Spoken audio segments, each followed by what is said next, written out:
Hello दोस्तों, welcome to yet another episode of Sunny Side Up. For we Gurgaon residents, things are heating up. It is already 42 degrees. So please take precaution and do take care. Also, it's raining results. Both 10th and 12th board results are out. Huge congratulations to all students, parents, teachers for excellent grades. Hence, today's episode is just at the right moment. It is most relevant for students who are looking at studying abroad and for parents who have dreams of sending their children to a foreign country for further education. So without any further delay, let's start our conversation with Vidhi, my friend, who's an IELTS certified trainer and has recently started her own consulting venture wherein she is guiding students who are keen to go abroad for further studies.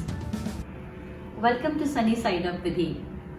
Before we talk about your work that you're doing as a study abroad consultant, let's get to know you a little better.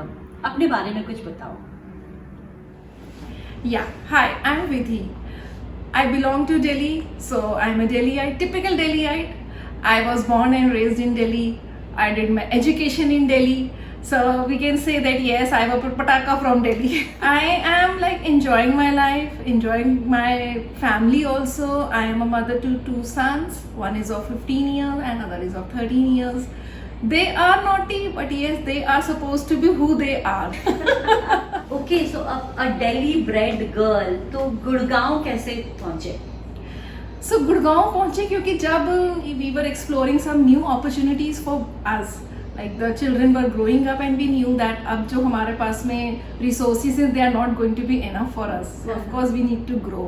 So then we were just exploring the whole Delhi NCR and we found this new Gurgaon area which were growing at a like I would say exponentially they were growing. I found that yes, there is a huge potential for the senior students in this area also.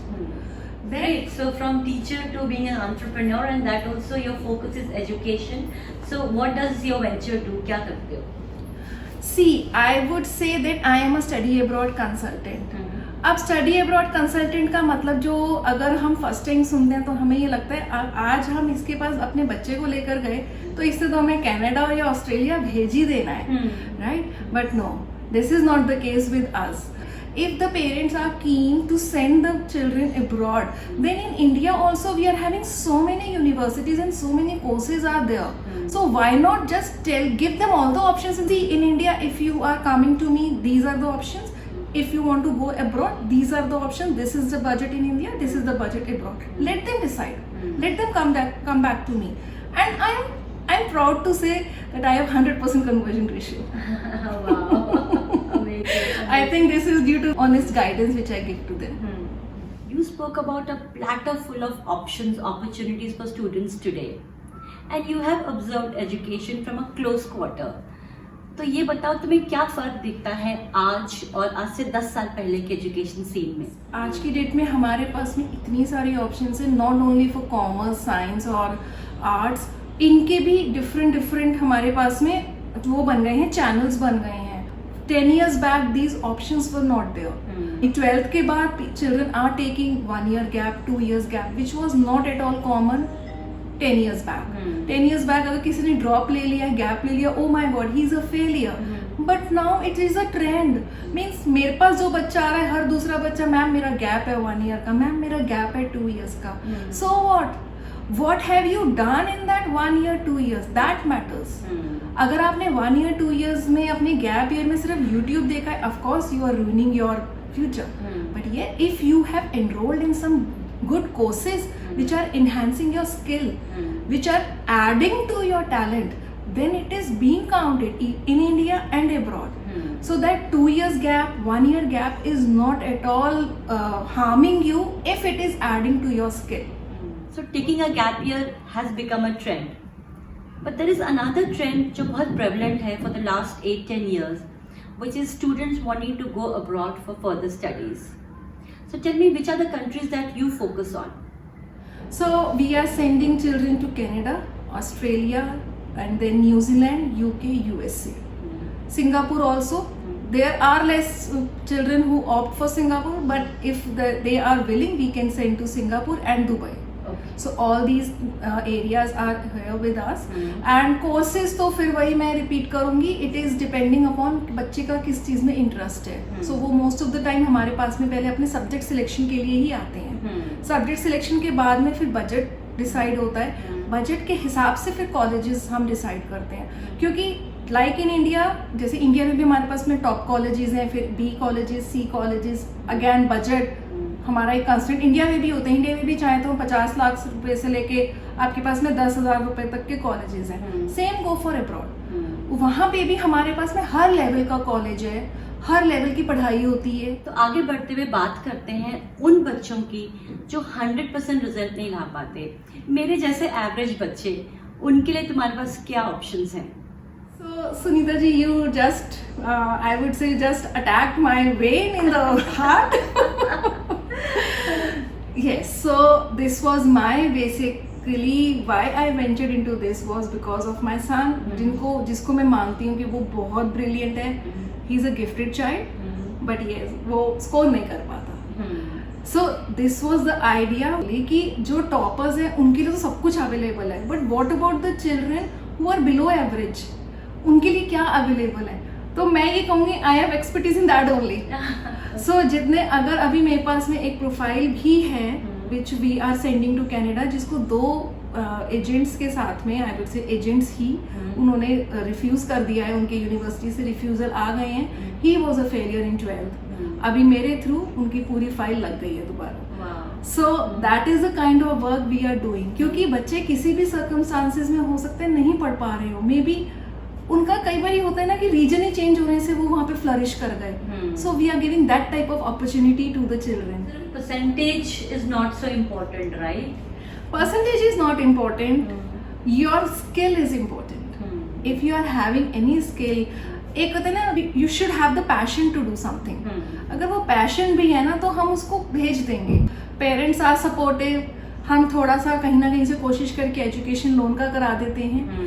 फिर वो बच्चे का एक profile build हो जाता है.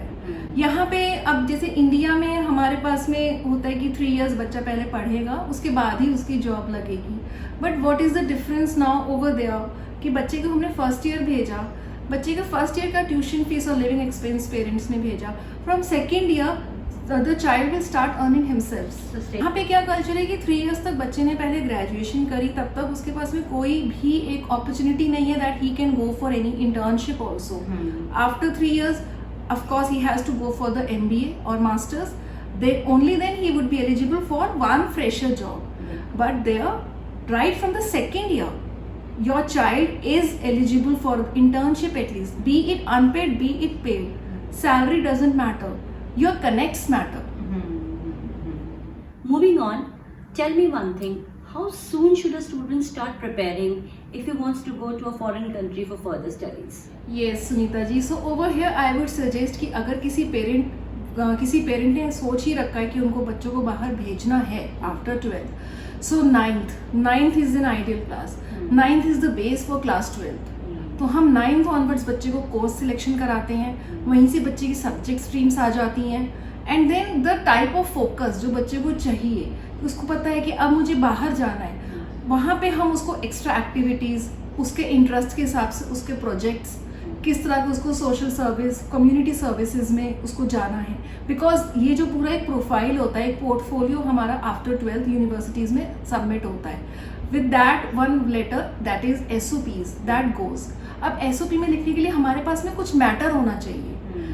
बच्चे ने जितनी जगह पे पार्टिसिपेट किया हुआ है एक्स्ट्रा करिकुलर में, वो बहुत इंपॉर्टेंट रहता है, particularly for the commerce and humanities students, क्योंकि उनका जो एक विजन है या ब्रॉड होता है. PCM का हमें पता है इंजीनियरिंग जाना है, PCB का हमें पता है मेडिकल जाना है, but for commerce and for the humanities उनके लिए sky is the limit. So that is a type of work we can do from class 9th, क्योंकि उसके बाद में 10th 11th तो हमारे पास टाइम ही नहीं होता. 11th ऑनवर्ड्स तो बच्चा फिर IELTS में लग जाएगा, बच्चा उसकी तैयारी करेगा. 11th is already a hard class.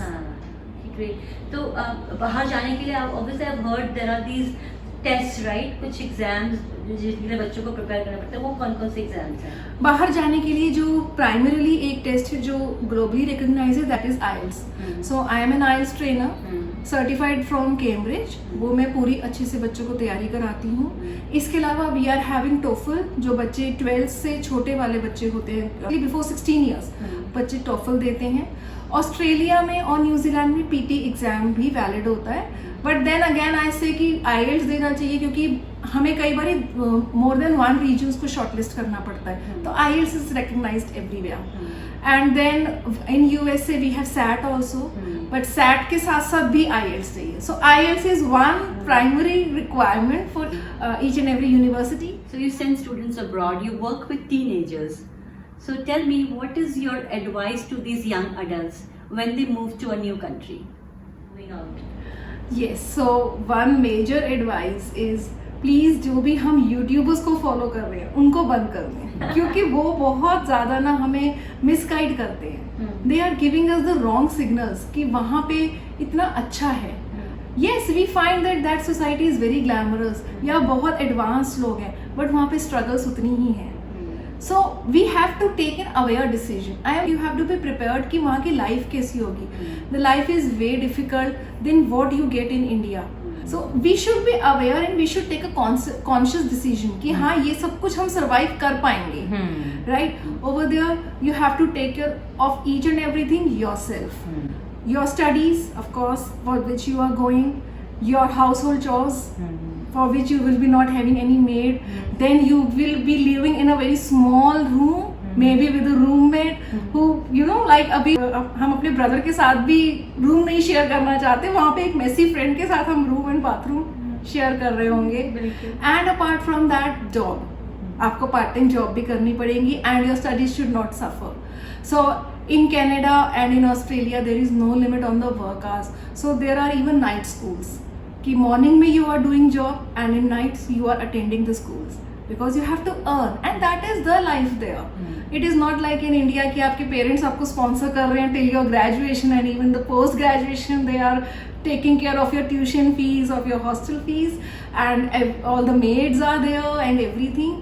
No, you have to be on your own, you have to be independent. Second word of caution, जैसे आपकी जॉब लगती है you tend to feel यार मुझे पढ़ने की क्या जरूरत है, मेरी तो बिना पढ़े इतनी अच्छी जॉब लग गई.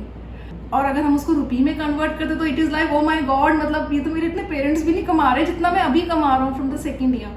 सो any case you don't have to leave your studies, you have to complete your studies, चाहे वो जॉब आपके लिए कितनी भी लुक्रेटिव हो. फाइनली जो आपका जो पैकेज होता है वो एक एजुकेटेड से हमेशा कम ही रहेगा if you have not completed your degree. So great. तो basically स्टडी काउंसलिंग तो तुम करती ही हो, but any other services that you extend? अब 9th ऑनवर्ड से मैंने आपको बता ही दिया कि हम क्या क्या करते हैं. अब 9 से पहले बच्चे क्या करें. सो फ्रॉम क्लास 6 ऑनवर्ड्स हम बच्चों को सॉफ्ट स्किल्स का कराते हैं. वर्कशॉप्स भी conduct various workshops.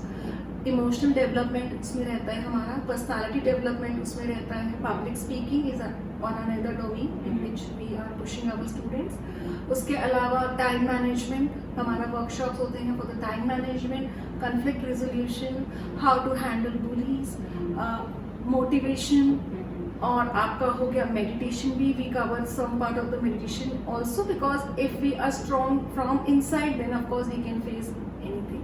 So we are conducting the workshops over the schools and the colleges for the children and for the teachers both. So okay, we are coming close to the end of our conversation. Any final closing words of advice for parents, for students? Yeah, so for students I would like to say that students don't get disheartened अगर आपके grades अच्छे नहीं हैं. It's fine and don't give up. We are having something for everyone. I would say like this. कुछ ना कुछ सबके लिए है हमारे पास में.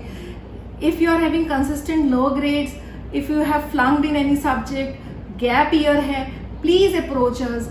Don't give up. IELTS में band कम आया है, please approach us. We would see how we can rectify it. I'm working with a team from Canada, from Australia, who are directly licensed over there.